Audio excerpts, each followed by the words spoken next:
shadowy flight into the dangerous world of a man who does not exist.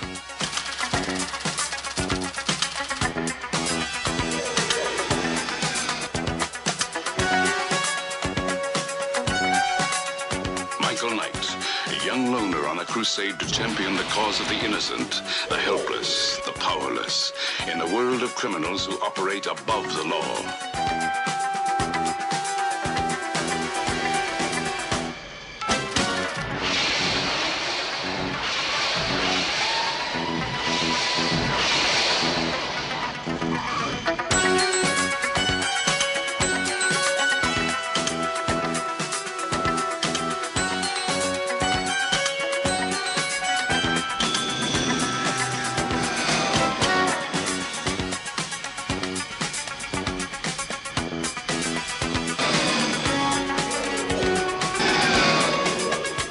Hello and welcome to Beyond the Night, brought to you by the GCRN and Audible.com. I am one of your hosts, Steve, Jim, and Mike, and joining me as always is Dion the Music Man. Hello. Hello, sir. I get to pick on you before we record. This is fun. I enjoy this. You dirty bastard. Well, just remember, I'm not the one complaining about Facebook. I don't use it. Anyways. Okay, where was I?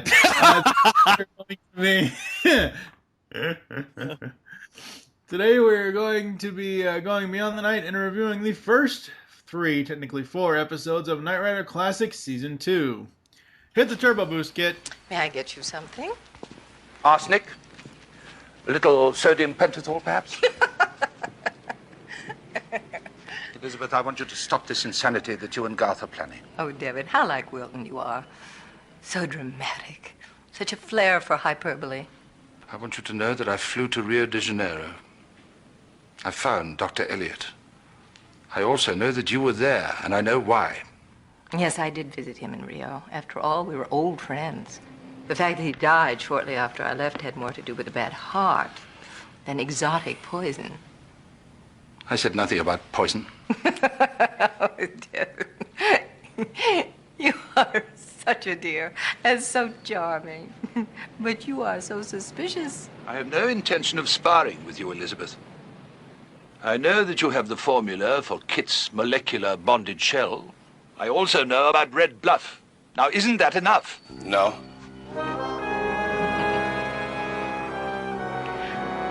I believe you two already know each other. Yes. It's been quite some time before your African experience. You know, you're amazing. You're like my late father. Perhaps it's why I dislike you so. Garth, I came here to reason with you and your mother. It's too late for reason, Mr. Miles. It's too late for anything but war. Our victory, your defeat. And you will be defeated. You, the Foundation for Law and Government, and Michael Knight. Especially Michael Knight.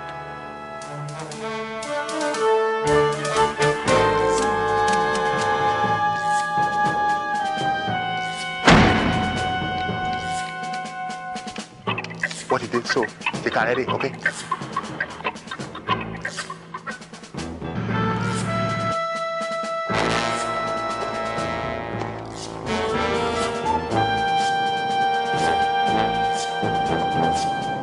Oh yeah!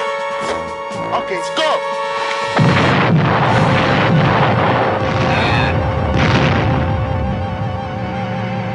Kid? Smell a rat.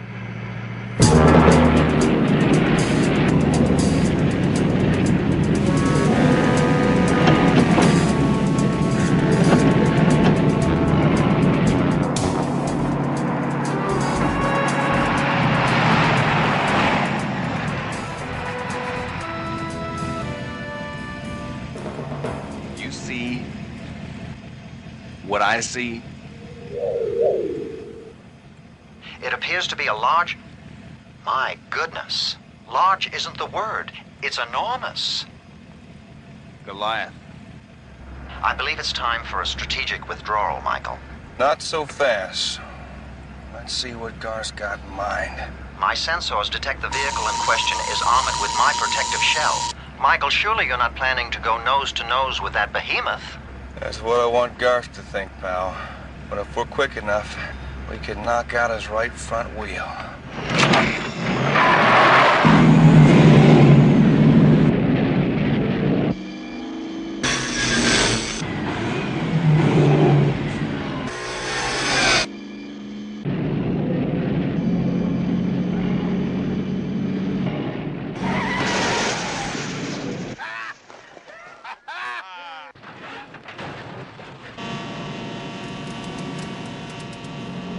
So first up today is the epic 2-hour season premiere for Season 2 in Goliath. Michael and Kit battle a Kit-like truck built by Wilton Knight's ex-wife, played by Barbara Rush, and son, also played by David Hasselhoff. We'll get into that later.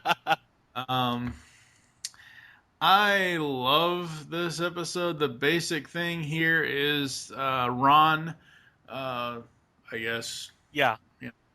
Aspiring photojournalist, I guess. I don't know. He finds, the staging area where Goliath is being built, etc., etc., etc. He seems to think that he can sneak around, which he so can't. Nope. Since he ended up getting shot. And he ends up, like I just said, getting shot. And it is revealed to be a goateed style David Hasselhoff. And I was like, I remember as a kid, I'm like, wait, no. What the hell? Oh, boy. But I absolutely love this episode. It took me, normally it wouldn't take me this long, but it took me 3 days to watch this 2-hour episode in order to be prepared for this show, because I have so many different things going on, and it's like, okay, I have to devote this time to this, I have to devote this time to this, and I have to do this, and this, and this. And it took me 3.5 days to finish watching that episode. Because not only do I have to, and I don't mind doing this, I like doing it, not only do I have to sit here and watch it and enjoy it and write down notes and everything else as I'm watching it, I'm also going back and making sure I can clip out certain audio bits and this, that, and the other things to make sure that the editing of a show is done and everything else. But no, I love this. As I said, I think it was either episode 7 or episode 8 where I honestly, truly believe where Knight Rider excels is their season premieres, and where they kind of falter is their season finales. Yeah, I agree. And you went from short notice in season 1, the last episode, to this, and this was amazing. Now, when we did it was either episode 8, the recap, or it was episode 6 with Whitebird. We had said that what if Whitebird was the season 1 finale, which would have made sense. Yeah, it would. Well, it would have made sense, but it was the '80s, and nothing in the '80s made any damn sense. But can you imagine if Whitebird was the season 1 finale, and then going, starting with this and going into this, and I was like, oh wow, that would have been so cool. But no, we're here. The whole plot here is Garth wants revenge on Michael because Wilton gave Michael everything Garth was supposed to have, and his mother is a conniving little bitch and everything else, and she poisons people and kills people, and she's a true Black Widow's biter. What are your overall thoughts on Goliath as far as the plot and stuff? Good plot. Interesting that we actually see David Hasselhoff playing 2 parts. Yeah, I'll get to that later. And interesting that we see a molecular bonded shell truck. Yeah. A truck that sounds like a lion. Yeah. No, the story flows very well. It's very interesting. Again, we're getting Knight Rider continuity as far as an overall plot line within the series. Really like that. I find it kind of... This episode is almost like like two different sides of a coin, because you have on one hand you have Garth, who wants revenge and everything else, and you've got this moron that he's working with, Sambe Kuda, whatever, that just wants the guns and the missiles and everything else so he can Do not make fun of the African people. It's a dumb plot. It's a dumb fucking plot. I get why. Just don't, dude. No. I get why Sambe Kuna is there. I understand that because he helped Garth get out of prison, etc., etc., etc. But that whole aspect of it, that could have just been cut back so much. It could have been one scene, and then that's it. You just kind of put together the rest. Pretty much, yeah. Any other overall thoughts on the plot or anything what to do with this one before we get into the good stuff and the bad stuff? A lot of twists and turns. Of course, we find Devin poisoned, and that type of thing. And of course, won't be the first time. No, won't be the last either. Well, actually, this was the first. Well, this was the first time for this. This was the first time, but it won't. Yeah, it won't be the last time. Is what I meant. But a lot of good twists and turns for this one. It'll keep you on the edge of your seat, as we will continually discuss in this recording. So. Oh yes, very much so. I have a little plan to field test Goliath tomorrow. I expect him to be ready. By noon, as promised. Will the shell be completely hardened by then? Final coat is scheduled to be applied at 8 a.m. It'll reach maximum density within an hour and a half. That's very good. What about the rockets? They're ready for installation. Proceed? Yes, sir.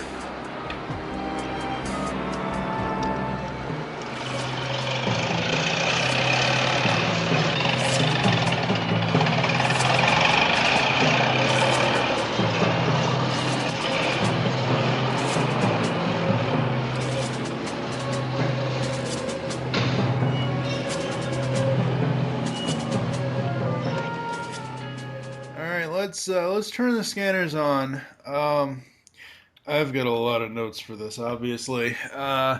That's no Michael Knight. Who the hell is that guy? And even though I remember this episode, I remember seeing it as a kid, and since then, like the thing with the other one, the other episode where Michael was dressed up in the ski mask, the one that we didn't like with the software. Nobody does it better. Yeah. Even though I didn't realize that was Michael at first, I mean, obviously, because Garth is also played by David Hasselhoff, right, you would think of, holy crap, what the hell? But that's no Michael Knight. I really like the scene after Devin hangs up when Kid is driving through the sunset. I thought that was a really cool looking shot with the car against the backdrop. Mm-hmm. Again, stuff Michael was kept in the dark about. I like that his reaction was more resigned this time around, though. Whereas in Trust Doesn't Rust, he was super angry. I think that it was more shock, though, this time around. It was more shock because, what did Wilton Knight do? Restructure my face to look like, in Garth Knight's image, so it was more shock this time than it was in Trust Doesn't Rust. Yep. I really like that Goliath essentially destroys Kit. Turns and him then upside down. Yeah. Well, you needed that, and you needed that time of having a disconnect from the Foundation and from April, because Michael actually knows how to fix his own car. Yay!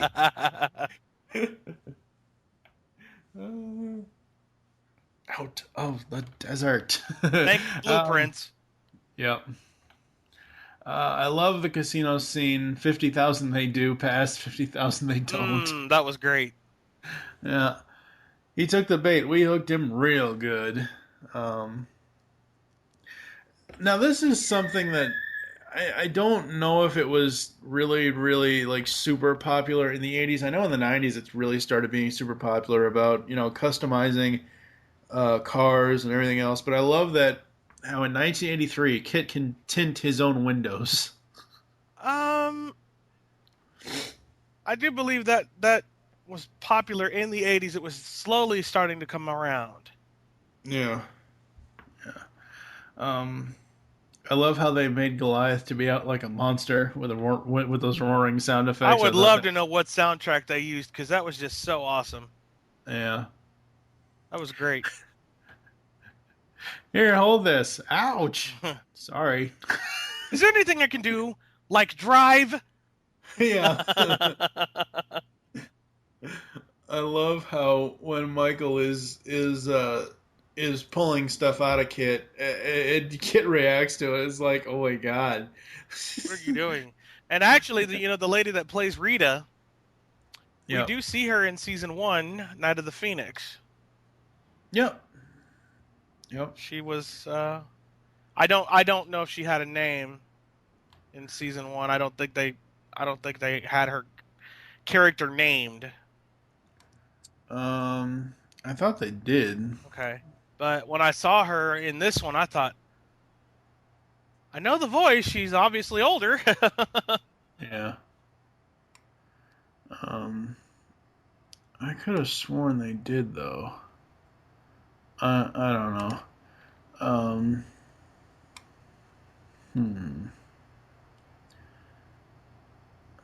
Where is that? Let me see. Goliath. It's supposed to oh, here it is. I found it. Alright, let's see. Sean Southwick, played by Rita. Yeah, she was in... Sean Southwick? Yeah, Sean Southwick played Rita. Okay. So she was in Night of the Phoenix. Yeah. Yeah, that's Lonnie. Remember? Oh! Yeah. The chick. Yeah. Yep. I knew I recognized her. Well, I recognized the voice, but at first we didn't get a name until later on in that episode. Yeah. I will say that it's amazing stunt work with the fight between Michael and Garth. You can hardly tell it's a stuntman when their faces aren't being shown. Yeah.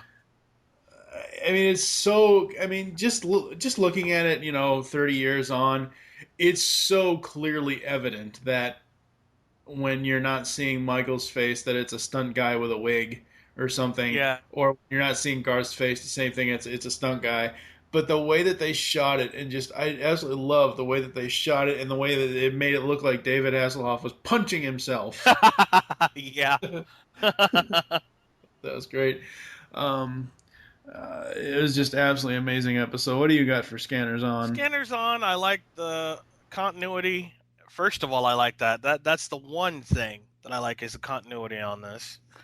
And we find out that Michael has an evil twin. I actually like, I do like the fact that Michael makes the laser to take out Goliath. Yeah. That was awesome. That was an awesome scene. Also, when they knock off the trailer, I think it's a trailer or the back. It's one of the it's the weak spot where they separate the cab from the trailer. Yeah. Obviously Garth is still driving, and he makes a snake comment about David says that's how snakes are. You cut off their head, but they still bite. Yeah. Technically, I get your point about, Michael has an evil twin. Technically, it would be Garth has a good twin, seeing as how Garth came true, first. Though. Garth did come first. Yeah, but we didn't see him until this episode. Right. Yeah. What else did you like about this? And now here's a question. How the hell do you beat 3 consecutive sentences? He probably just escaped. What I'm saying, though, is, and I can see where you get the Sambe Kuna comment from, Yeah. is How do you beat 3 consecutive sentences? You're out. You build Goliath. You get the formula for Kit's molecular bonded shell. And I know this is supposed to be a scanners on thing. So it's more of a question. So how do you do all this within a span of 20 to 30 minutes? Well, well, as we've said, like in universe time is different than what our, Right. what the viewer is. I think it was, a combination of things. It was probably Elizabeth bribed the warden, and Sanbe Kuna helped him escape, or Sanbe Kuna was there to, help finance. Or, well, it wouldn't even matter about finance because it's a fucking Knight family. But I don't know. That's a question I can't answer. I don't know. Just something. Just an observation. But like us, good plot, good twist, good turns, good action. Yeah. Very, very awesome. There you go. No, it was very, very, very awesome. Even though they're stuntmen, we get to see David Hasselhoff punching himself, which is kind of funny. Yeah. It is. So we are going to move on. I want him dead, both of them. They know too much already. Now, Mother, if it were up to you, half the world would be dead already. All she knows what I tell her. All he knows, what she tells him. Dead end. Riddle. Let him chase his tail. I was hoping your brush with life imprisonment would teach you something about discipline. Discipline has never been a problem, Mother dear. Mark my words, Michael Knight will die. After all, he was designed by my late great father to replace me, wasn't he? How could I possibly tolerate his life on this earth? Michael Knight is a living, breathing insult to my existence. Let's turn the scanners off. You'd think that because we love this episode so much, there wouldn't be anything that we can say negative about it. I've got a couple of things. I got to write something for this section, right? Well, the camera shutter sound yeah. In the very beginning, when Ron is snooping around, his camera, you would think that would be heard, the shutter sound effect, unless it was just an effect meant for us, the audience. However, all cameras, even nowadays, have effects letting people know that a picture has been taken. Yep. So you would think, especially back in those days where the camera is clunky as what he had, you would think that snapper sound would have been very loud. Yeah. And you would think, oh, wait, who's out there? So they come in and they come out and look. Yeah. As soon as Elizabeth Knight opened her mouth, I did not trust her. You too? No.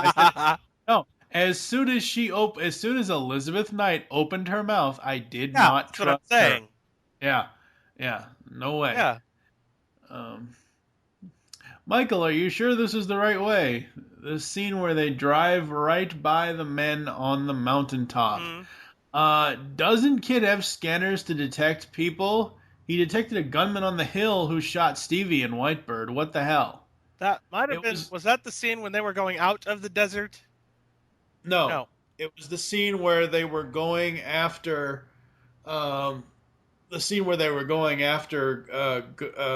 Garth and trying to find out what the hell he was doing. Yeah. And then they got the ambush, remember? Because they exploded the... Yeah, it was right there. They drove drove right by the fucking people, and then you see people up on the mountaintop with the damn detonator. Are you telling me Kit didn't have his sensors going to that? Okay. Next. The scene right after Kit says the odds that Goliath won't brutalize him again. The people in the car are not the actors. This pisses me off so much because of the simple fact that it is it isn't a stunt shot. It isn't like it is not at all. It's just Kit driving in the desert. It's the scene where Michael has already rigged up the ramjet, Yes. etc., etc., etc. Clearly not David Hasselhoff and Sean Southwick. What the fuck? It's a fucking driving scene. I think I don't know about the woman, because this woman in the shot just looks, and I'll put the picture up on Twitter for you so you can see it. But the woman, she just looks all kinds of fugly. But I think the guy in the car driving, that's supposed to look like Michael. David Hasselhoff. No, it's not. It's clearly not David Right, Hasselhoff. but is There's it the no way. stunt guy? But I think it might be Jack. What's his name? The stunt guy. Jack Harris. What was his I don't remember if it was. I don't remember what his last name that's was. George Barris. There's too many people that have done this show. Damn it. Yeah, no, not George Barris. There was a guy named Jack on the DVD set that went through, and looked at it. But I don't know. It was just one of those things where it was like, what the fuck? It's a driving scene. It's not anything to where you would need stunt people. You know, I don't know. It's so weird. Strange. Pissed me off too. What else do I have? Okay, why does this two-parter, or this 2-hour-long premiere, why does it end without really tying any of the loose ends up? Like, okay, sure, they tucked Elizabeth and Sambe under the tent of the motorhome, and Michael and Garth fought again, and they had, they had that giant fight, and, Michael ends up, knocking him out. But instead of going back to the Foundation and having kind of like a mission briefing afterwards, the episode just ends. Yeah, it and does. It's like, it doesn't tie anything up. Did Elizabeth go to jail? Obviously, we know Garth went to jail because of what will happen later in this season. Right. But it just leaves you hanging there, essentially off a cliff of like, what the fuck is going on now? I don't know. Did you have anything that you didn't like about Goliath?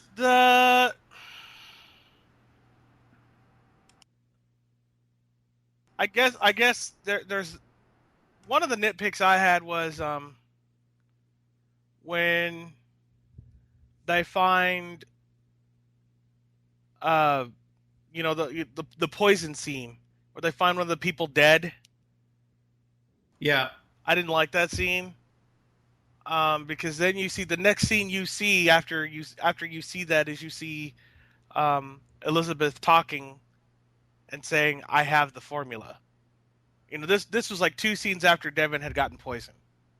Yeah. So this was after the fact. You see Elizabeth saying, "I have the formula," and then you see the truck being built and Sambe arriving, and it's like, okay, what happened in between then and this? Yeah. Well, what happened was, and I understand it's your nitpick and you're right to that, but what happened was the second guy, or not, well, whatever, one of the three, not Devin, one of the other two, whoever, I forget, Dr. Albert or whatever his name was, she had already done that. That was something she had already done because she was there 2 days prior. Right. So she poisoned him. She went there first with that guy and poisoned him first, or killed him. Right. And then it's kind of a backwards thing where that's what I mean. It's backwards. Right. We see her go to Devin first, but she is actually poisoning him second because she already poisoned the other guy. Right. Yeah.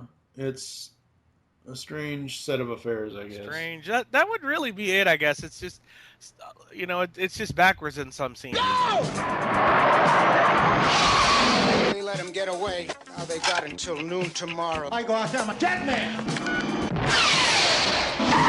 Where's McCoy? I don't pick him up. Somebody is threatening to explode a bomb in the city unless they get a hold of your father. We're running out of time. As they say in chess, checkmate. I've got a vehicle moving its speed off the clock. Land easy. We got a bomb in the back. Up next is Brother's Keeper. Michael is planted in a prison to break on an inmate played by Gerald Gordon, wanted by terrorists threatening to blow up a city. Basically, this is your brother versus brother episode, or brother versus half brother. Right. The brother went to prison, and the other brother fell in love with the other brother's girlfriend, and blah blah blah blah. They eventually get married. The girl, have a kid. The wife gets killed. Yeah. I really did like this one. I thought it was really, really cool. I thought it was really great. I have no qualms about the plot at all. I thought, the story flowed very well, and I thought it was great. What about you? Same thing. We didn't have any problems of, okay, do we need to turn the channel or turn the DVD off in this case? Very good storyline. Yeah. It had some heartfelt moments. But it was a very good storyline. So that's all. I don't have any qualms either about this. Kit, how's our time? We have precisely 19 hours, 48 minutes, and 12 seconds.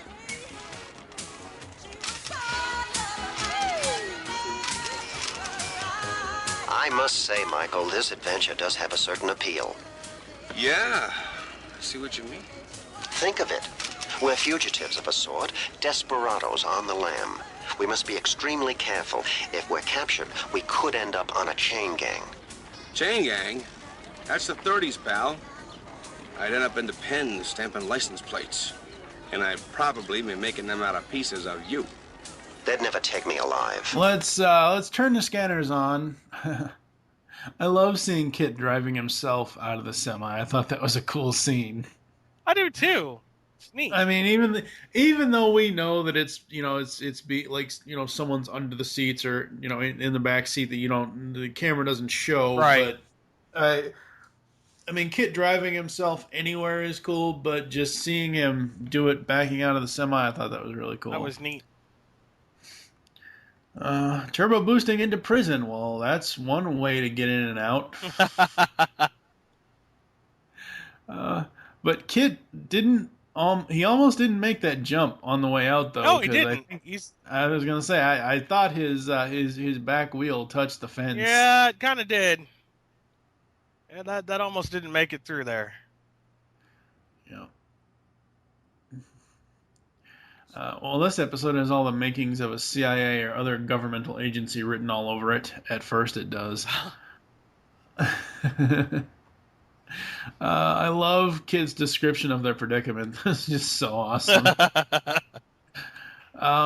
Auto switching license plate from Knight to KNI 667. Is that some sort of code, or is that like I don't understand what that was for, but that was neat.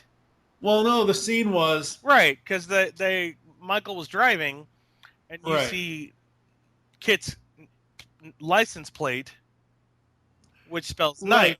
Right, because they want to avoid the law. Right. So when the cop pulls up behind them, instead of seeing KNI GHT, he sees KNI 667. Oh no, it would have to be 668. I was gonna say it would have to be 668, but that wouldn't work either. It wouldn't. I was trying to figure out if the three letters. I was trying to figure out if the numbers represented. I don't think they represented anything. They were just there. No, I know, but if you look at it, KNI, GHT.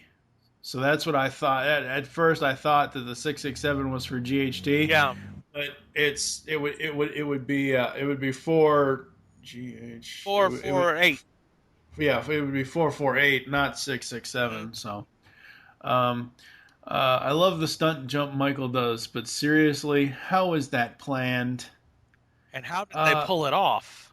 Yeah, because no, seriously, because usually they'll show Michael, sneaking around the back and saying, "Hey, Kit, you go do this." But Kit just shows up, and then all of a sudden, Michael's on the roof of the building. I liked it. I thought the jump itself was cool, but at the same time, it's like, how the hell did they do that? Yeah. 45 miles in 8 minutes. Yeah, that's no problem for a kid.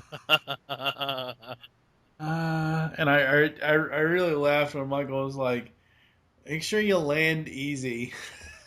Land easy. We got a bomb in the back. Yeah, I thought that was great. What about you? What'd you like about this one? I actually liked that Michael was able to get Peter McCord to come around. Yeah. I really did, because it meant a lot. You know, it actually got Peter to think, oh, wait a minute, I got something to live for, my daughter. And, you know, not just that, but I can help save a city. So, you know, I get to play a hero in Lisa's eyes. And, you know, and so that was great for me. And also, like I said, the heartfelt moments, which I'd already touched on. So those were but I also liked the action as well. Yeah, it was a really good action episode. Very well done. I liked also there was a scene I liked where Michael goes and is talking to the half brother Eric. Right. Eric Fenton. And they're talking chess, which is kind of which kind of made me laugh, because when Michael comes out, you know, he's talking to Kit, and one of the things that he says to Kit is, but he plays a mean game of chess. And Kit's like, chess? You two played chess? Yeah. So I liked that. It was very. Michael, we're being pursued by the police. If we stop, we will undoubtedly blow sky high. I hate to do this to an officer of the law.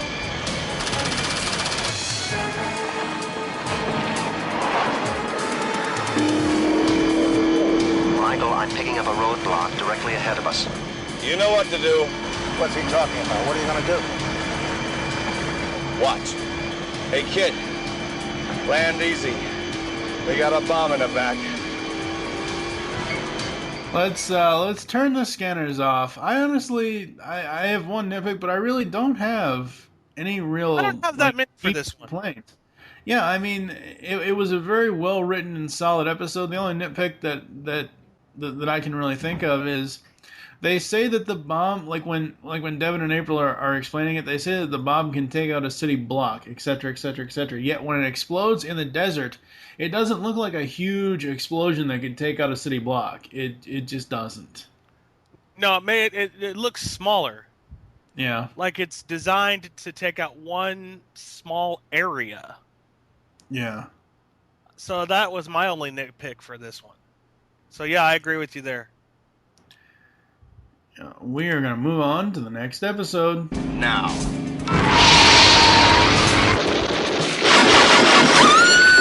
You loved her, didn't you? Yes, I did. Cars don't talk. This one does. It talks and it catches arms. Get me out of here. He said he'd meet you at 11:30 at the Hillside Bar. Thanks, April. Put your hands on the wheel, sit back, and leave the driving to me. If I ever see your face again, I'll kill you. And finally up today, we deal with the Merchants of Death. There is a thunder out of the blue when Michael and Kit square off against a futuristic attack helicopter in the hands of mercenaries. This is your standard action villain of the week episode. But very well done. Yeah, it was very well done. Well done. I really did enjoy it. It has, the air of mystery to it, and it was really cool. What about you? What'd you like about the overall plot? Well, I've said this about Michael Knight and his past. We get to dive into a little bit of Devin's past this time. Right. And, he explains about a woman that he loved and he lost. Yeah. And so, because obviously their original assignment was supposed to take them to California. And obviously Devin says, California can wait. And it's like, this is personal, yeah. This one's personal. This one is for me. And so I liked the plot. I also liked the motorcycle scenes.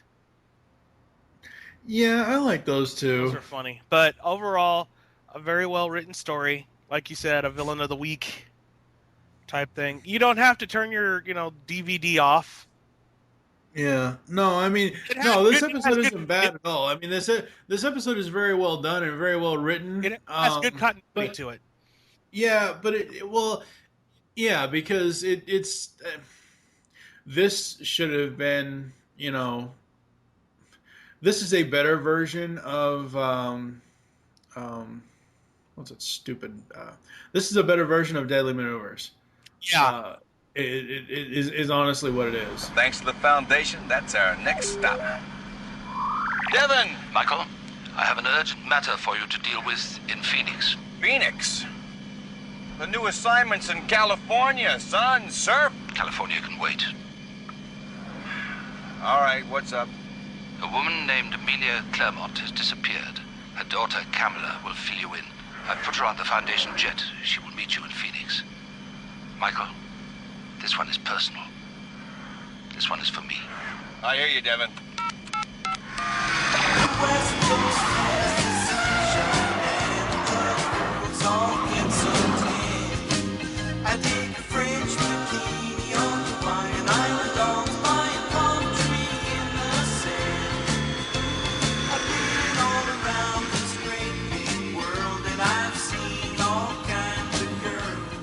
So let's turn the scanners on. And we pretty much already said my first note. This one's personal. Yep.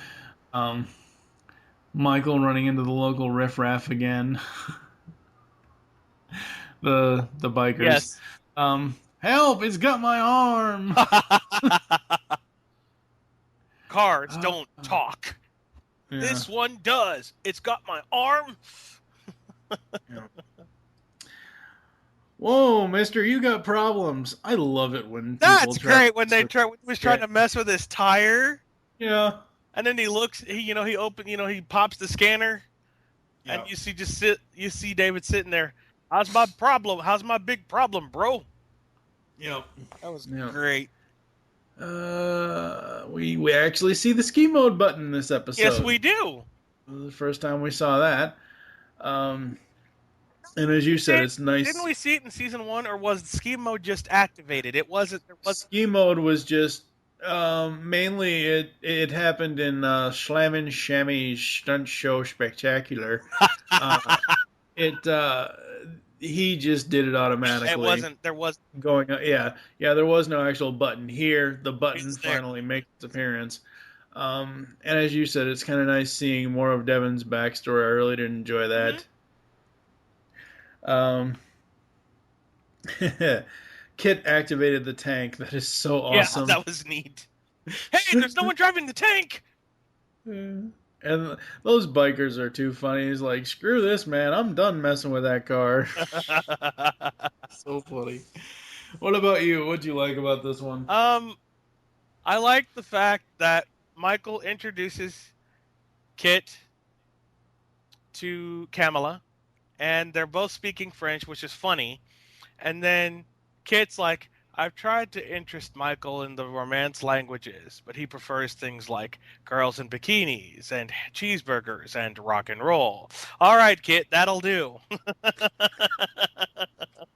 Yeah.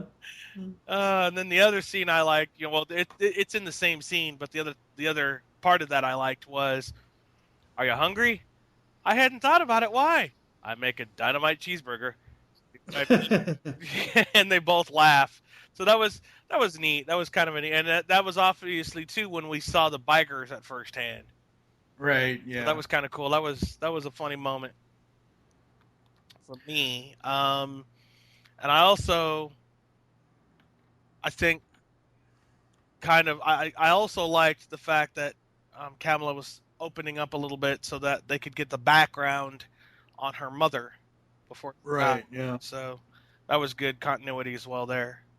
Now, was this more of a question? Sure. Was it the exact same actress for playing Kamala and her mother? I don't know. Because they have that whole scene of they look just alike. They look just alike, and then they dress her up to look like her mother, and she looks just like the actress that played her mother. Yes, and then you see Kamala. Yeah. Who looks, yeah. I don't know. That's a very good question because her mother never had any speaking parts. Yeah. So that's a very good question. So let's turn the scanners off. Again, I really, outside of Goliath, obviously, because we both love Goliath, but again, this week's podcast doesn't have a whole lot of stuff that we can rage on, because these episodes are all very, very well done. Yes, they are. I do have two things. Something I wouldn't normally comment on if I hadn't watched like the last 4 years of HGTV, but that is such an 80s kitchen. Oh my god, what the fuck were designers thinking in the 80s? That's right. That kitchen is so horrible. Yeah. Because it was kind of the dingy type. Yeah. Kind of the dingy type kitchen and whatnot. So.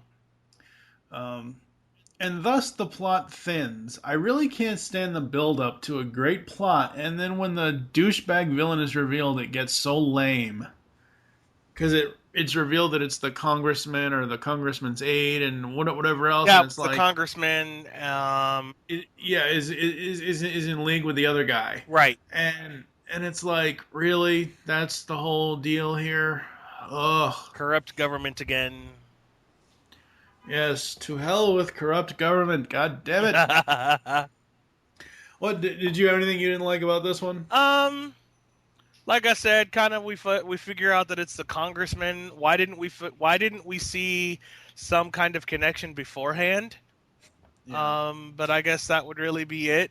I kind of find it also interesting that this congressman has this smug look on his face, like, even though Devin is talking to him, but you see the congressman there with this smug look on his face, like, you'll never figure it out. Good luck. It's like, we know what we're doing. We're going to try to cover our backsides, but eventually the foundation finds out. So, good luck on that. Yeah, exactly. So, there you go. We are going to take a quick break. You're going to hear some Knight Rider quotes and all that stuff from the episodes today, and we're going to hear some other ads, and we'll come back to close the show after this. It wasn't a fair fight, April. It was like putting Sugar Ray in the ring with an overgrown heavyweight. I'm sure it was, Kit. It won't happen again, I can assure you of that. Well, it better not. We've got you patched together with scotch tape and baling wire as it is. If I ever see that snout-nosed ignoramus again... You better hope he's heading in the opposite direction. I'm already reviewing my computer logs of our confrontation. In a matter of hours, I'll know everything there is to know about that banana-headed bovine. You tell him, kid. Michael, I'm getting a reading about a mile further down the road. All right, what you got? People, an RV, a large plane, and... Michael, that brute, that miserable mechanical masher, he's there too. 3-1, he won't brutalize me again. 4-1. Okay, pal. Welcome to a collaboration between the Geekcast Radio Network and the Pop Culture Network. This is From the Command Center, the podcast. I am your host, TFG and Mike from the GCRN, and joining me is Zordon himself. Scotty Cash. That's right, Scotty Cash from the Pop Culture Network, and today we're introducing you to the audio version of From the Command Center, the podcast that will entail our intake on Mighty Morphin Power Rangers, the episodes, the seasons, and all that other good stuff.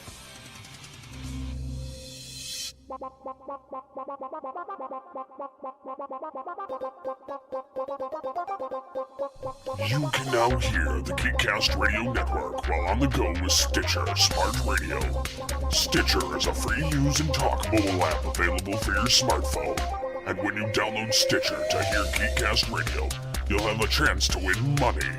Downloading is quick and easy. Just find Stitcher in the App Store. During registration, hit the promo code box and enter Geekcast Radio, all one word, to get automatically entered to win $100. The latest episodes of the shows will be waiting for you in your favorites. You'll get access to lots of other amazing shows too. Always available to you on demand, no syncing. It's Stitcher Smart Radio. Don't forget to enter promo code Geekcast Radio when you register.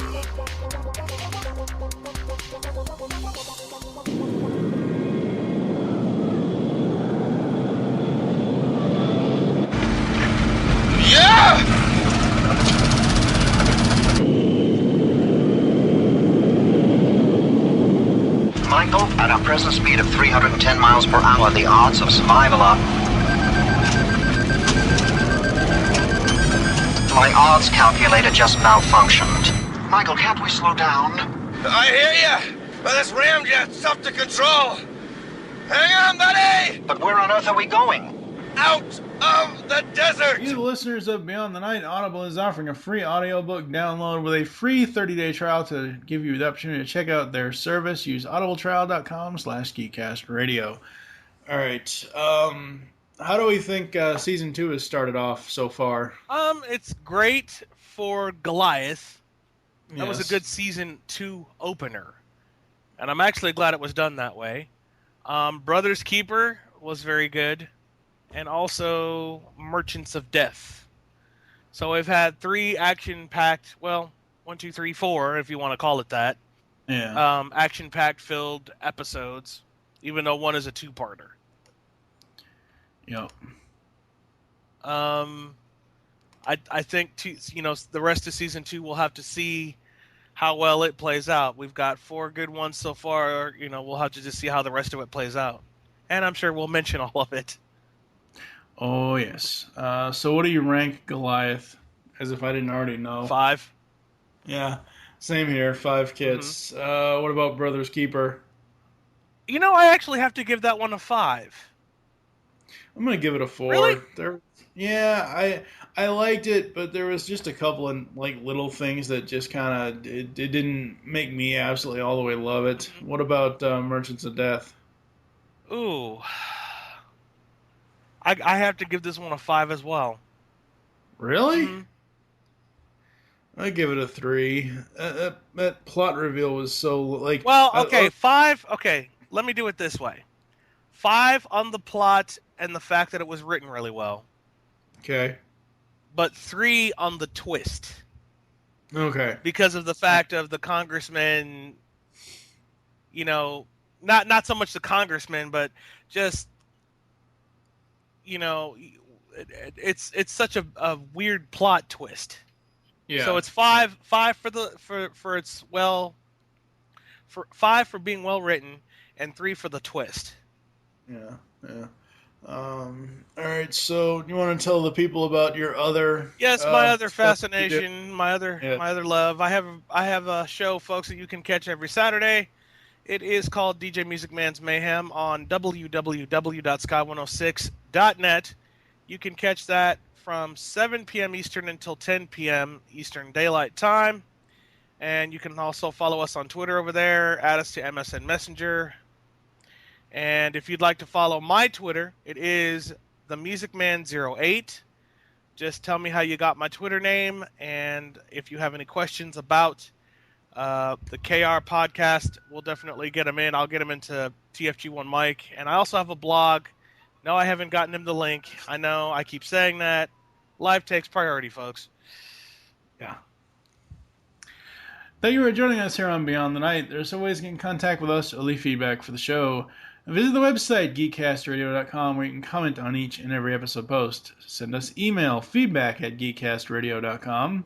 Follow us on Twitter. The sharing there is @BeyondTheNight. Mine is TFG and Mike. You can also follow @GeekCastRadio for all the other network updates. Become a fan on Facebook. Go to facebook.com/GeekCastRadioNetwork. Call the voicemail line. Tell us the show you're leaving the message for and your name. 502-526-5821. We hope you enjoyed this episode of Beyond the Night and wish you'll join us next time when we'll be reviewing 3 more episodes from Knight Rider Classic Season 2, those being Blind Spot, Return to Cadiz, and Kit the Cat. So I have to ask you before we end this podcast, did you get a call from Dawn? Of course not. Anyways. I am not going to let you live that down. You're the one that... Anyway. With the Music Man 08. Close the show. I'm not going to let you live that down. I don't care. Michael, I have a confession. I'm rather pleased our life of crime has come to an end. Well, now, that makes 2 of us. What's the matter? Tired of living in the fast lane, pal? No, it's simply that my research indicates that not one vehicle or steed of a noted desperado ever received the acclaim of its owner. Nor did they share in any of the criminal profits. It's quite clear. Crime doesn't pay. Kid, that APB's off now, right? That's correct, Michael. Good. We're taking a long, leisurely drive. To the beach. The beach? But it's the middle of the day. I've got work to do. What are they gonna do, arrest us? Besides, if they do, we got a great getaway car.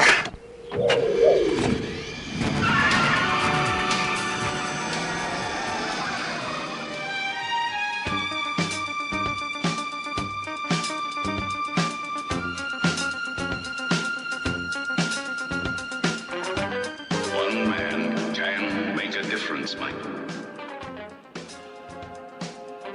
Michael Knight, a lone crusader in a dangerous world. The world of the Knight Rider.